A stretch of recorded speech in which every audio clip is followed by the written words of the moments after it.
సిద్దిపేట జిల్లా గజ్వేల్ పట్టణంలో స్వామి వివేకానంద జయంతిని ఘనంగా నిర్వహించారు. ఈ సందర్భంగా బీజేపీ రాష్ట్ర నేత నందన్ గౌడ్ స్వామి వివేకానంద విగ్రహానికి పూలమాలలు వేసి నివాళులర్పించారు.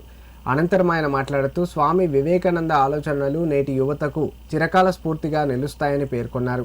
దేశ భవిష్యత్తు యువత చేతుల్లోనే ఉందని, యువత క్రమశిక్షణ, ఆత్మవిశ్వాసం, దేశభక్తి వంటి విలువలను జీవితంలో పాటించాలని పిలుపునిచ్చారు. విద్యతో పాటు నైతిక విలువలు పెంపొందించుకుంటేనే భారతదేశం ప్రపంచానికి మార్గనిర్దేశం చేసే స్థాయికి చేరుకుంటుందన్నారు.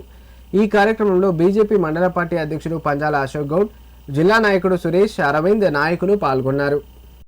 వివేకానంద జయంతి సందర్భంగా నేడు గజ్వేల్ పట్టణంలో వివేకానంద విగ్రహానికి పూలమాల అలంకరించి సంబరాలు చేసుకోవడం జరుగుతూ ఉంది.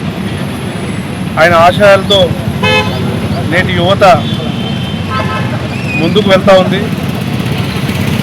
ఆయన చేసిన మంచి పనులు ఏవైతున్నాయో ఇక్కడ కాకుండా విదేశాలకు వెళ్ళి కూడా అక్కడ చాలామందికి జ్ఞానోదయం తెలిపి మన భారతదేశం గురించి కానీ మన భారత చరిత్ర గురించి కానీ చెప్పడం జరిగింది.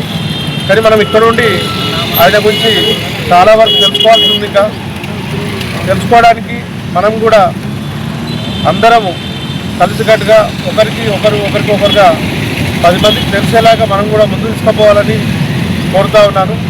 జై హింద్, జై భారత్.